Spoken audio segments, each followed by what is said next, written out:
শিশু দিৱস উদযাপনৰ লগতে শৈক্ষিক সামগ্ৰী বিতৰণ।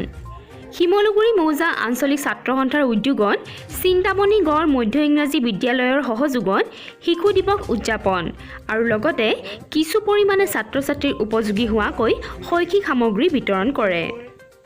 উপস্থিত থাকে বিদ্যালয়ৰ প্ৰধান শিক্ষক মৃদুল লাহন, সহ শিক্ষক প্ৰদীপ ৰাজখোৱা, সদৌ অসম ছাত্ৰ সন্থালৈ নৱনিৰ্বাচিত হোৱা ৰাজ্যিক কাৰ্যনিৰ্বাহক সদস্য জিতু নেওগ ডাঙৰীয়া, সদৌ যোৰহাট মহকুমা ছাত্ৰ সন্থাৰ সাধাৰণ সম্পাদক যদুমণি বৰুৱা, আঞ্চলিক ছাত্ৰ সন্থাৰ সভাপতি সম্পাদক আৰু ছাত্ৰ কৰ্মীসকল। জিতু নেওগ ডাঙৰীয়াই ছাত্ৰ ছাত্ৰীৰ ভৱিষ্যতৰ দিনত পাঠদান গ্ৰহণ কৰাৰ ওপৰত মন্তব্য ৰখাৰ উপৰিও প্ৰয়াত ভাৰতৰ প্ৰধানমন্ত্ৰী জৱাহৰলাল নেহৰুৰ জন্মদিনটো শিশু দিৱস হিচাপে কিয় উদযাপন কৰা হয় তাৰ ওপৰত মন্তব্য ৰাখে। সদৌ অসম ছাত্ৰ সন্থালৈ নৱনিৰ্বাচিত ৰাজ্যিক কাৰ্যনিৰ্বাহক সদস্য জিতু নেওগ, সদৌ যোৰহাট মহকুমা ছাত্ৰ সন্থাৰ সাধাৰণ সম্পাদক যদুমণি বৰুৱা আৰু বিদ্যালয়ৰ প্ৰধান শিক্ষক মৃদুল লাহন। যোৰহাটৰ পৰা দেৱব্ৰত শইকীয়াৰ প্ৰতিবেদন এনি টুডে।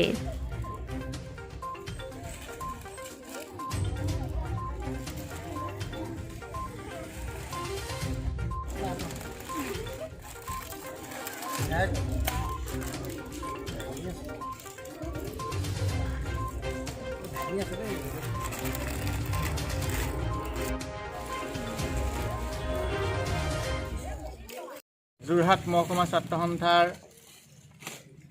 সম্পাদক আৰু শিমলুগুৰি মৌজাৰ ছাত্ৰ সন্থাৰ সভাপতি সম্পাদককে প্ৰমুখ্য কৰি বিদ্যালয়ৰ সমূহ শিক্ষক কৰ্মচাৰী, উপস্থিত সুধীবৃন্দ, মৰমৰ ছাত্ৰ ছাত্ৰীসকল, আগৰ দুইজন বক্তাই ইতিমধ্যে আজিৰ দিনটোৰ কথা কৈছে যে আজিৰ দিনটো প্ৰকৃততে বৰ শুভ দিন।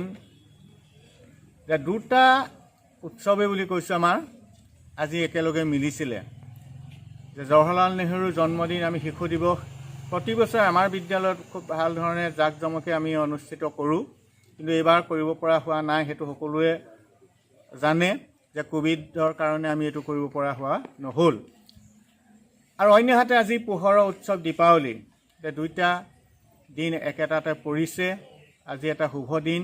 এই শুভ দিনত ছাত্ৰ ছাত্ৰীসকলক মৰম যাচিবৰ বাবে বা এটা প্ৰেৰণা যোগাবৰ বাবে ছাত্ৰ সন্থাৰ বিষয়ববীয়াসকলে যি পদক্ষেপ লৈছে সেই পদক্ষেপক মই আদৰণি আৰু কৃতজ্ঞতা তেখেতলোকৰ ওচৰত মোৰ ফালৰ পৰা জ্ঞাপন কৰিছোঁ। মৰমৰ ছাত্ৰ ছাত্ৰীসকলক আমি এষাৰ কথা ক'ব বিচাৰিছোঁ যে আজি বিশেষকৈ পোহৰৰ উৎসৱ, আজিৰ পৰা যাতে আমাৰ সমগ্ৰ বিশ্বত, সমগ্ৰ দেশত, সমগ্ৰ আমাৰ অসমত, আমাৰ অঞ্চলত যে পোহৰ আহক। অন্ধকাৰৰ দিনখিনি পাৰ হৈ গৈছে বুলি আমি ভাবিছোঁ। পোহৰ হওক। আজিৰ পৰা আমি নতুন উদ্যমেৰে পঢ়া শুনা সকলো বিষয়ত আগবাঢ়ি যাওঁ। ভগৱন্তই আমাৰ সকলোৰে স্বাস্থ্য ভালে ৰাখক, তাৰ প্ৰতি ভগৱন্তৰ চৰণত আমি প্ৰাৰ্থনা জনাইছোঁ। আৰু এটা কথা ক'ব লাগিব যে আমি হঠাতে কালি যে ছাত্ৰ ছাত্ৰীসকল ইতিমধ্যে আমাৰ বক্তাত ওলাই গৈছে, আমাৰ সকলো ছাত্ৰ ছাত্ৰী বিদ্যালয়ত উপস্থিত থাকিব পৰা নাই। বিশেষকৈ ক্লাছ 1ৰ পৰা 5লৈকেতো একেবাৰে স্কুলৰ ল'ৰা ছোৱালীখিনি আহিব পৰা নাই। তাৰ 6ৰ পৰা 8লৈকে আহিছে যদি গ্ৰুপ হিচাপত আহি আছে।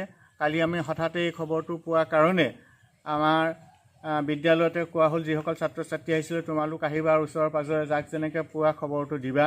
আৰু সেইমতে আজি আহিলে আৰু সকলোখিনিয়ে হয়তো খবৰ নাপাবও পাৰে বা আহিব নোৱাৰিবও পাৰে। তাৰ বাবে আমি বাৰু তেওঁলোকক জগৰীয়া কৰা নাই। যিয়ে হওক, আজি উপস্থিত থকা সকলোকে মই ধন্যবাদ জনাইছোঁ এই অনুষ্ঠানত অংশগ্ৰহণ কৰাৰ বাবে। ছাত্ৰ সন্থাৰ সন্মানীয় সভাপতি দেৱব্ৰত শইকীয়া, সাধাৰণ সম্পাদক পবিত্ৰ বৰা, যোৰহাট মহকুমা ছাত্ৰ সন্থাৰ সাধাৰণ সম্পাদক যদুমণি বৰুৱাকে প্ৰমুখ্য কৰি চিন্তামণি মধ্য ইংৰাজী বিদ্যালয়ৰ ছাত্ৰ ছাত্ৰীসকল সকলোকে আন্তৰিক শুভেচ্ছা আৰু অভিনন্দন জনাইছোঁ। আৰু পোহৰৰ উৎসৱ এই দীপান্বিতাৰ এই শুভক্ষণত প্ৰতিজন ছাত্ৰ ছাত্ৰীৰ ভৱিষ্যত জীৱনটো যেনেকৈ এগৰাকী বন্তিৰে তেওঁলোকৰ পোহৰ বিলাই